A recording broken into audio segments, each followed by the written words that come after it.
guys! Welcome back again to my YouTube channel. Linggo na naman, tapos Monday na naman. Ayoko pang umalis kanina, inaantok pa ako. So naglalakad na tayo kasi may work pa rin tayo. Si Marvin, naka-day off siya ngayon, maglo-laundry uli siya. Yung mga punda-punda naman ang kanyang ilo-laundry siya ka-towel namin. Ay, naantok pa ako. Ang agap kong gumising. Sorry. Ang agap kong gumising tapos wala pa palang bus. Kaya yan, maliwanag na.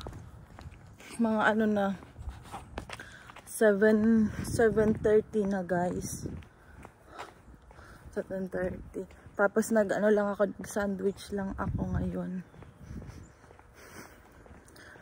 Antok. Tapos bukas Monday. Ano bang ano ko bukas? Training. So, ay buhay. Bilis ng araw guys, grabe no? Bagay, hindi mo naman maano talaga. Magulat ka na lang October na kasunod. Tapos November, bayaran na ng tuition. Last tuition na guys. Excited na kami. Bali may may nagtatanong sa akin nun kahapon sa comment section kung anong oras daw yung work ko ng umaga ng Sabado. Sa Sabado po kasi yung work ko is 6 hours. Kaya naghanap ako ng tuwing Sabado. Kaya naghanap ako ng pang part-time natin ang hapon. Kasi wala naman akong gagawin, sayang din. Ayun, nakakuha naman ako. Kahit tagas hugas-hugas. Hugas-hugas no. Ganyan talaga ang life. Tapos si Marvin nag-iisip na rin para next year. Sabi niya, ano kayang anuin ko bebe next year? Magpa-part-time din ako pag nakakuha siya ng trabaho ng Monday to Friday. Yung gabi niya, hahanap siya ng part-time para daw siya naman ay ano din. So sabi ko, kung magpa-part-time ka ng gabi, di tayo magkikita. Mag-part-time rin ako ng gabi. Pero off tayo ng Sabado at Linggo para talagang pahinga natin dalawa. Minsan gusto namin gumala, pero minsan mas gusto namin magpahinga na lang sa bahay para magbawi-bawi ng tulog. Kahit isang araw, babawi talaga ng tulog. Pahinga talaga namin. Siyempre, bugbog ng Monday to Friday eh. May na-experience ko yun. Pero syempre, pag sa lalaki, mas mabigat ang trabaho nila. Hindi tulad sa babae. Kaya, nes ko kawawa naman si Bebe pag nag-double job siya. Ganun talaga. Para at least kahit pa paano may pahinga kami Sabado at Linggo, diba guys? Okay na yun. Pero goal namin ni Marvin, makakuha kami ng isang trabaho na malaki ang sahod.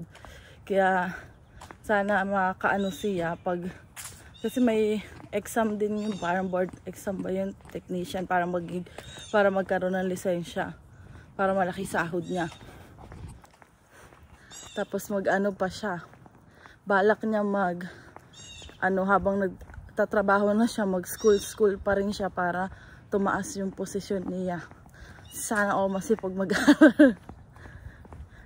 Kaya pag baka sana makakuha ng ganun na trabaho na isa lang tapos malaki sahod. Kasi may mga ibang na-meet din kami, isa lang trabaho nila pero malaki sahod nila. Di na nila kailangan magtrabaho ng gabi, magtrabaho ng Sabado at Linggo. Kaya yun din yung gusto namin. Para may time pa rin kami pag nagkapamilya kami, diba? Siyempre kaming dalawa. Sulitin muna namin na kaming dalawa lang muna. Kasi pag nagkaanak na, diba? Mapupunta na ang attention minsan ay sa anak. Kaya sabi ko Marvin, sulitin natin magkasama tayong dalawa. Yung makapag-travel. Kasi gusto rin namin mag-travel ng ibang halimbawa, yun nga. Europe, US, na kaming dalawa lang po muna. Wala pang anak, ganun. Sabi ni Marvin, dadating din tayo dyan, be. Sabi nga niya, nag-usap kami kahapon kasi yung car seat nga, di ba ang mahal ng car seat ng bata. Tapos may expiration pa yon. Kaya sabi ko, ay paano yun be? Pag nag-anak tayo, di sabi ko, 4 years yung pagitan. Tapos sabi niya, ang tagal naman nun. Dapat mga 2 years lang. Sabi niya, ang bilis naman nun. Sabi ko. Kasi may nakita kami kahapon kasabay namin sa bus. Yung anak niya parang mga 3 or 4. Ang daldal na. Tapos, yung tinutulak ng pambata, ang tawag dun. Basta yung tawag doon, dalawa kasi yung niya pinaglalagyan. Yung nasa ilalim yung baby pa, parang buwan pa lang, yung isa 3 years old at 4 years old. Ang daldal nung isa.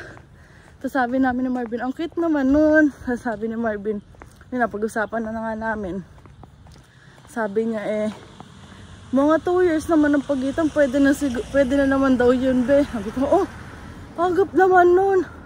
Sabi ko, syempre, na ako. Ako'y nasa 30 na. Syempre, naghahabol na ako noon. Sabi niya ganon.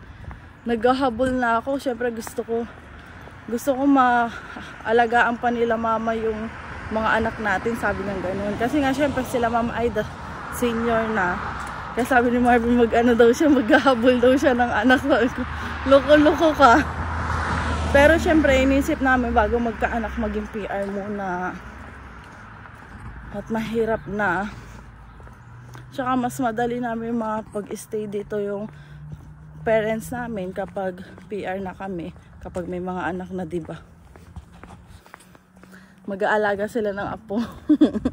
Halinhinan, 6 months sila mama, 6 months sila mama Aida. Kasi syempre mas iba pa rin talaga sa Pilipinas. Mas mamimiss talaga nila yung buhay sa Pilipinas. Na lang sila, enjoy na lang sila. Gusto namin sana dito sila, kaso ayaw naman namin na, syempre dito hindi naman pwede hindi magtatrabaho, diba? Na lang sila, mag-travel na lang sila pagdating ng araw. Kasi sila mama Aida, yung parents ni Marvin, wala na, graduate na lahat. Kasi yung kapatid kong lalaki, graduating na next year ng criminology. Kanti na lang guys, mag-OJT na nga siya ngayon Parang itong sem na to OJT, next sem, last sem na niya yon. Oo nga last sem na pala ni Brian. Tapos, pagka-graduate niya, magre-review siya para sa board exam niya. Sana makapasa agad. Hindi, dalawa na kami. Yung kapatid namin bunso, mag-high school pa lang yun. Magpo-first year pa lang yan next year. Sa pasukan. Kaya matagal pa yun. High school. Ilang taon siya sa high school for 6 years. Tapos magka-college siya 4 years. Hindi pa niya alam kung ano yung kukunin niya Pero sinasabi ko kung ano yung mga magandang kurso na makuha niya na in demand, na madali siyang makapunta dito. Sabi niya ate, pag-isipan daw niya. Sabi ko, sige, enjoy na lang muna niya yung kanyang pagkabata. Kasi talagang mamimiss mo talaga yung mga activities sa school kapag graduate na. Kasi pag graduate, puro trabaho ka na lang. Lalo na pag nag-abroad ka, grabe. Trabaho. Nakakapag-enjoy naman paminsan-minsan. Pero syempre, iba na yung goal mo. Hindi tulad nung bata ka pa talagang as in. Lakwatsa, enjoy. Siyempre pag pag nagtrabaho ka na, madami ka ng responsibilidad. Siyempre dadating din sa point na magkakaroon ka ng pamilya, iba na rin yung mindset mo. So, yun guys, nandito na ako sa bus stop. Mamaya ko na lang kayo update pagkatapos ko sa trabaho. Naantok ako, tutulog ako sa biyahe. Okay, bye! Bahay na kami guys, tapos nag-ready na si Marvin ng ulam. May bisita pala kami sila Ate Alin, kaya asawa niya. Bago lang sila dito, halos mag 1 month lang. Ayan. Chicken inasal. Kasi yung aking chicken oil. Ay! Hello po. Ate, dito kayo, pasok na. Alis na sila guys. Bye ate!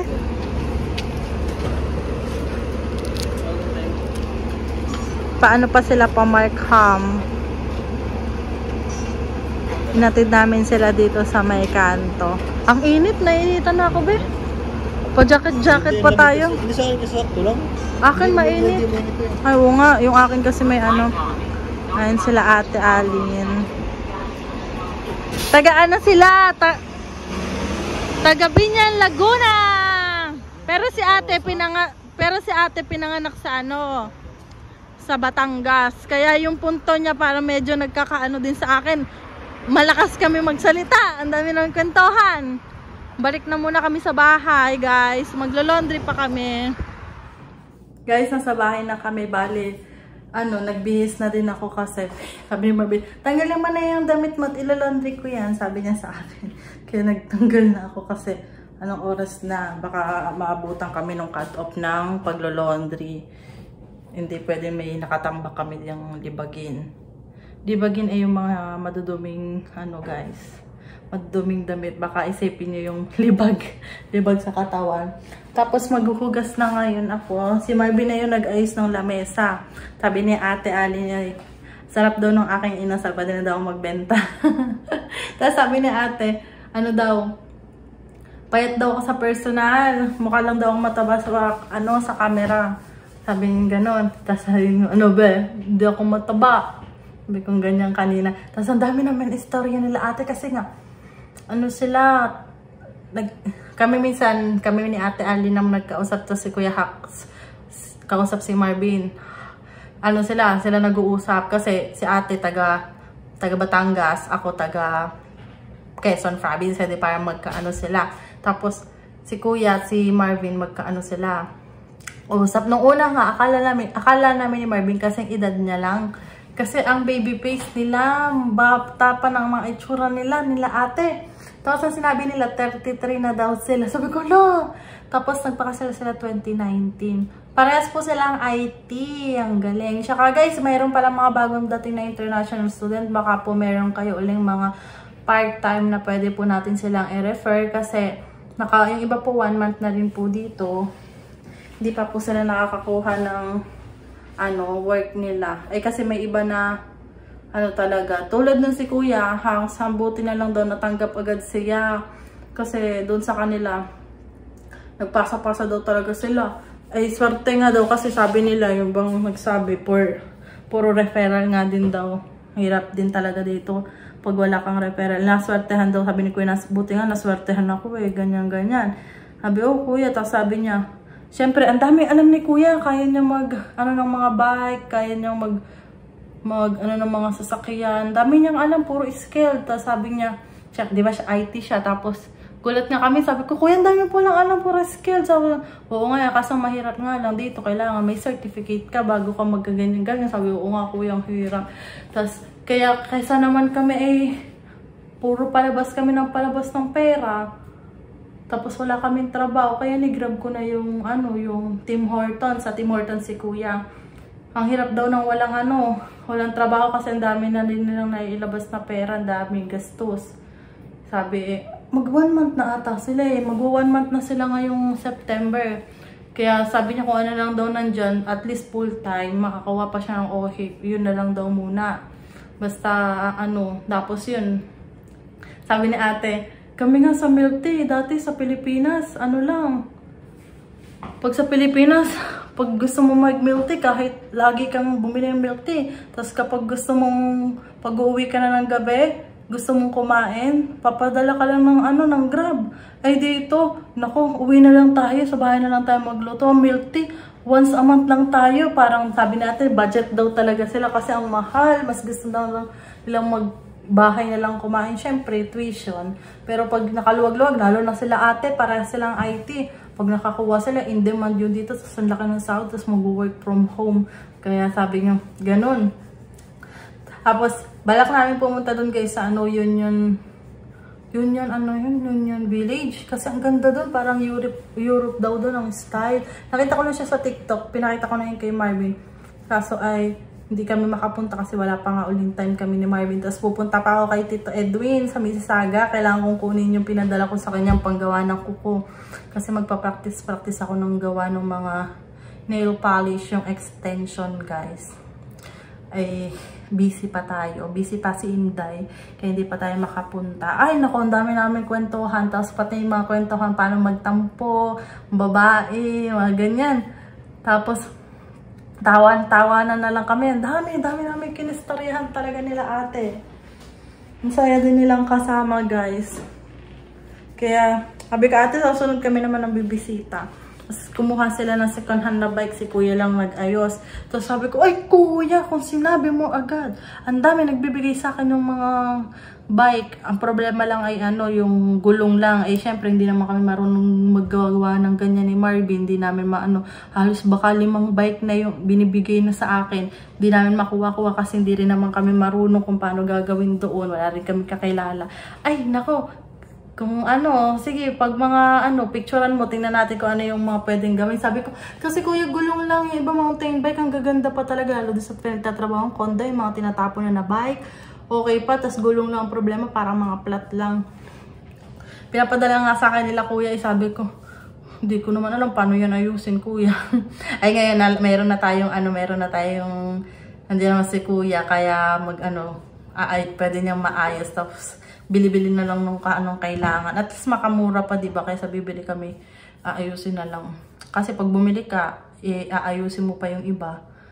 Diba? Parang magdadagdag ka pa ng ganitong ganyan, ito, ganun. Ayun. So mag-ano na tayo, guys. Maghugas na tayo. Binabad na ni Marvin sa water. Para madali na siyang hugasan. Para dire-diretso na rin ako, guys. Si Marvin naglo-laundry na sa baba. Kasi baka mamaya mag-cut off. Ay, wala akong susuotin bukas talaga naman. So, ayun lang guys. Ano ba yun? Si Marvin kasi, bago niya ako sinundo sa trabaho, nag-ready na siya ng mga mga ulam namin. Bale, yung ulam namin ay yung chicken inansal niya, ni air fryer niya. Tapos, pagdating niya dito, pinagdagdag ko pa. Ay, yun, hindi naman nakain yung nadagdag. Tapos, may dala sila ate na Shanghai, sabi ko pa kanina. Shanghai. Kala ko kasi yung mga Shanghai na parang gawa na tapos lutuin na lang dito. Sabi ko, ay, galing Pinas ate. Sabi, tapos tawanan sila kasi sabi, ay hindi daw. Tapos tawa din si Marvin kasi akala ko talaga galing Pilipinas. Yung pala dito na daw nila ginawa. Mahilig-hilig din daw pala si kuya magluto-luto daw. Sabi natin, magkakasundo kayo ni Crystal. Kasi Crystal, mahilig mo yung luto. Ate, dito lang ako natutong nagluto. Kasi ang hirap na. Ang hirap sa labas kumain kasi medyo mahal din. At least sa bahay. Matatansya mo pa yung lasa ng gusto mo, diba? Sabi yun. Tapos yun. Ano pa ba? Kwento-kwento si ate. Ang dami niya na kwento. Talaga nanonood siya ng mga vlog namin. Sabi ko, pati yung mga taong kilala niya ang pangalan. Yung mga tumutulong kami. Katulad nila Tita Remy, nila, sino pa ba? Basta, madami siyang sinabi. Hindi lang sila Tita Remy, sila Tita Rhea, mga ganyan. Kasi nanonood siya. Tapos nanonood siya nung pumunta kaming Oshawa, pumunta kaming Whitby, tapos Niagara, tapos yung Fido niya.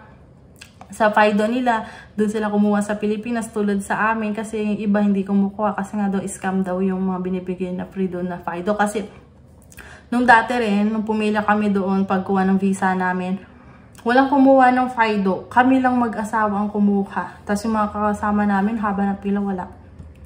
Nasa isip siguro nga nila, paka-scam lang. Kasi free. Pala yun, parang nakaano na talaga sila sa immigration. Tsaka hindi naman sila papayag na maglagay sila ng stand doon ng Fido kung scam yun, diba? Kasi yun embassy na yun na kuha ng mga visa papalayasan. Mismo doon sila sa pinto ng ng kuha ng visa. Kaya nasa loob sila ng building. Hindi mo masasabi na yun, scam guys. Kaya mas makakamura pati doon. Kaya diba kami, mura yung amin. Sila ate mura din. Pero medyo tumaas yung kanila, yung bayad nila. Pero tumaas din yung kanilang gig nung kanilang data. Mataas din. Amin ay 20, diba? Mas mataas yung kanila. Lagay natin ni Marvin dito yung Shanghai. Ay, saan nilagay yun? Nado na nga yung Shanghai, guys. Kasama nung aking inasal. So, yung inasal na tira, uulamin ko siya bukas. Bit-bit ko siya bukas. Tapos may kanin pa naman dito. So, yun na rin kainin ko bukas. So maghugas muna ako guys, mamaya na lang ulit tayo makapagdaldalan. Tuwan-tuwa sa akin sila ate kasi ang daldal-daldal ko rin. Walang tigil yung bubunganga ko eh.